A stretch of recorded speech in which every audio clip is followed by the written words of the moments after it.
आज मैं आपको micro controller trainer development board के बारे में डेमो करने जा रहा हूँ, जो कि ये मेरा डेवलपिंग बोर्ड है। इसमें डिफरेंट टाइप्स के मॉड्यूल्स लगे हुए हैं और ये मेरा माइक्रो कंट्रोलर है जो कि 89S51 है एटमल का। इसके साथ हम किट दे रहे हैं, एक चिप दे रहे हैं, USB केबल दे रहे हैं और सॉफ्टवेयर दे रहे हैं। सॉफ्टवेयर से हमने सबसे पहले जब हम लोड कर लेंगे तो अब प्रोग SP आपका शॉर्टकट बन जाएगा डेस्कटॉप पे। आप जैसे ही इसको इनेबल करेंगे, जैसे पहले आपने किट को ऑन किया और आपने ये USB केबल इसके साथ में लगाइए और उसका दूसरा पोर्ट कंप्यूटर में जाएगा। और जैसे ही मैं इसको प्रोग SP को ओपन करूँगा तो आप देखेंगे ये आपका अगर सही ड्राइवर इंस्टॉल है तो प्रोग SP आपका रेड कलर का मार्क्स हो जाएगा। अगर मैं इसको यहाँ से डिस्कनेक्ट कर रहा हूँ तो आपको देखिए ये डिसेबल हो जाएगा एक कलर से इसका। अगर मैं इसके साथ इसको कनेक्ट कर दूंगा और ये आपका आ गया, इसका मतलब आपने इसको ये प्रोग्रामर इसको पा गया है। और इसमें हमने जो ये सिलेक्ट चिप है 89S51 यहाँ पे सिलेक्ट ऑलरेडी हो जाता है और ये चिप लगी है अपवर्ड की तरफ वाली। सबसे पहले मैंने क्या करा, इसको लगा के ये लॉक कर दिया है। और जब भी हमारे को प्रोग्रामिंग मोड पर करना है तो हमारे को ये नॉर्मल मोड पे यहाँ पे रखना है। और यहाँ पर सेम सॉफ्टवेयर मैं लोड फ्लैश प्रोग्राम में जाऊँगा और इसमें हमने जो हेक्स फाइल दी है, सपोज मैंने इसमें बार LED का प्रोग्राम चलाता हूँ, बार LED डॉट हेक्स करके ओपन करता हूँ और इसको सीधा ऑटो में कर देता हूँ। तो आप जैसे ऑटो करूँगा तो आप देखेंगे यहाँ पर ये प्रोग्राम यहाँ के बर्न हो गया और रेडी आ गया। इसका मतलब यहाँ से जो हेक्स फाइल है इसके अंदर लोड हो गया।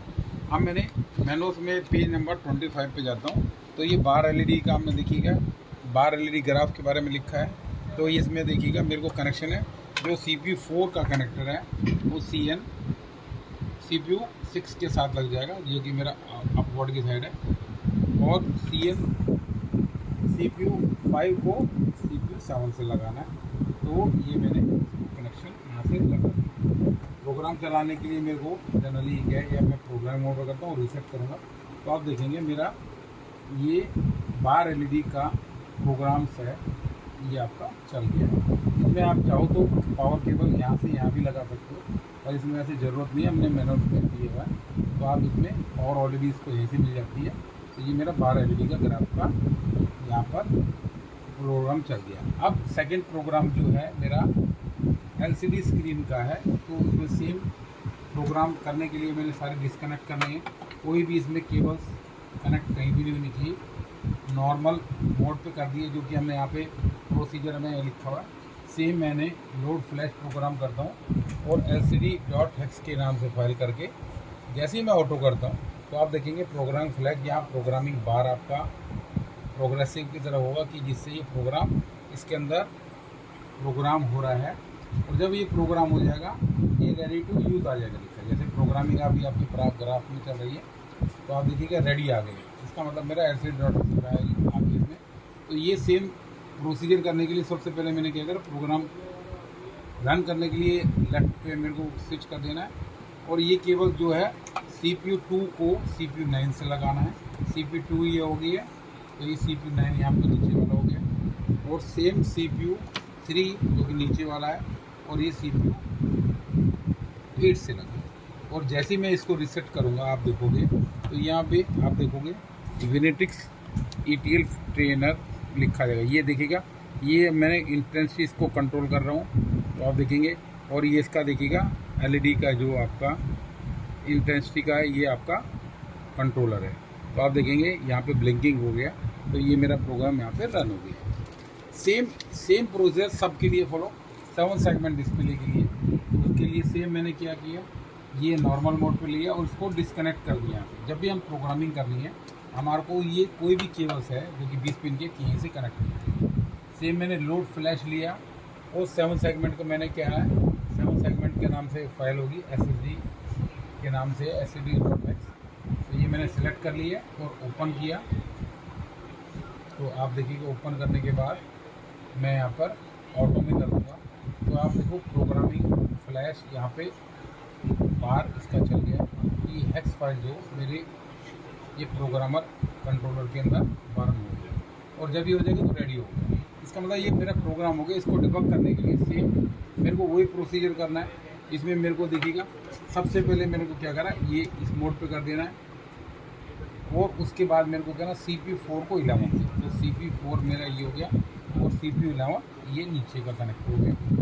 और CPU नेक्स्ट है CPU5 को CPU10 से लगा दिया। अब इसमें मेरे को एक मैंने क्या रह गया, पावर केबल 3 को मेन से पावर कनेक्टर लगाना है, इसके पास में कनेक्ट होगा।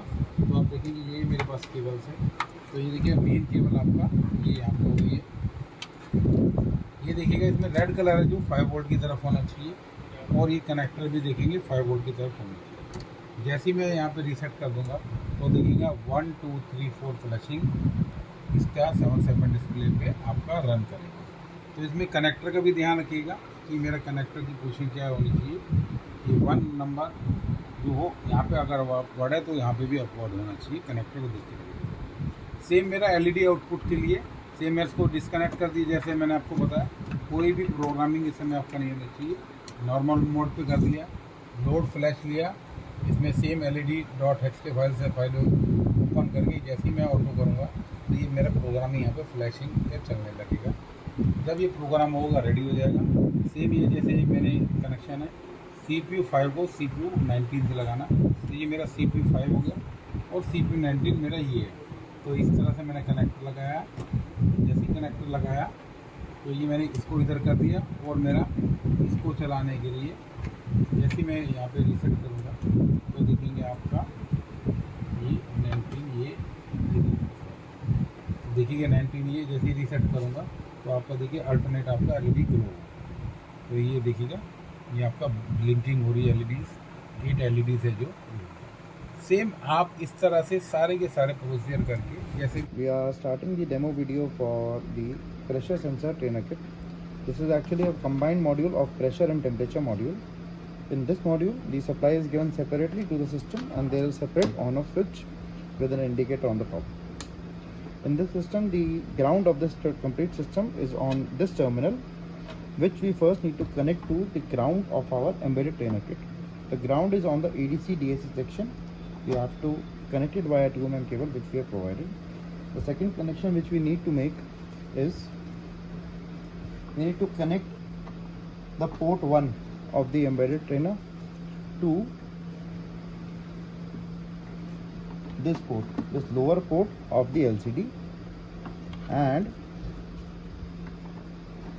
CN3, this port, the port number 2 has to be connected to the this upper port of our LCD, this port. So these are the two connections which I have made right now. The third connection is our this at port C. This black reference is pin number 1. So I'm using this black as my reference, black cable. I'll connect this. Now, keeping this in mind that this is my port 3.0, I will connect it to port 3 as port 3.0, and this is my connection. Now I have transferred the program. As you can see on the screen, we have our pressure sensor serial port ADC. This is the ADC file which we have transferred and which we have transferred to the kit. After transferring that, you just have to turn it on. On the display, it will start showing pressure. Now you can see that right now the pressure is only 46. This is showing the air pressure. This pipe is showing air pressure. If there is any water inside, please go and remove it. After that, connect the pressure pipe to this top notch of the pressure sensor, and we have given you a water container. The purpose of this water container is to generate pressure once this tip is dipped in the water. Now what will happen is, as I am dipping it inside the water, you can see there the change from 46 it has risen to 52. So bigger the container, more will be the pressure. The concept here is that this pressure is getting exerted, the atmospheric pressure, and the water is exerting pressure on the tube, which is we are observing on our sensor. So this is our pressure sensor. Now we are starting the video for the temperature sensor module, which is going to be interfaced with our embedded trainer kit. In this we have given a sensor. This is our LM35 sensor. This has 3 probes, VCC, ground and output. This is a transistor based sensor, regulator based transistor based sensor. which is going to give us the output, and here we are going to use an operation amplifier circuit to amplify the output. So we'll connect it color coded wise, red to red, blue to blue, and black to black. Once these connections are made, we will connect the ground. Either you can connect this ground or this ground, both grounds are the same, to the ground of the ADC since part of the embedded kit. We will connect CH0, the channel 0, to the output of this board. Now what will happen is, now what we are going to make the connection for the 89S51. We will connect this port 3 to the top port of our LCD. We will connect port 1, this one, to the lower connector of LCD. There are two connections left which we are going to make now. One is this from CN CPU 17 to port 2, and port this connector, this is CN CPU 16. This connector goes to port 0. After that, we will transfer the ADC program for temperature, which we are given. This is our temperature LM35 ADC program. We will transfer this program. There's a hex file in this, which will be transferred to the kit through the PROG ISP. Once we have transferred that, we will turn on both the kits, and on the display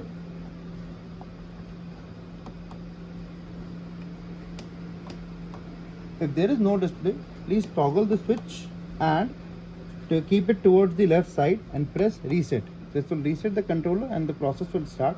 It will start showing you ADC data. Right now it is showing you the room temperature in hexadecimal, and as soon as I grab this, you will see that it will start increasing from 70 to a higher number. It is going towards 88.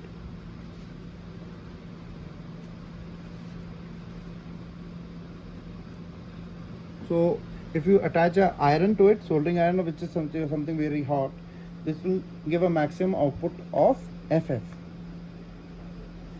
So this is our temperature using the microcontroller training kit.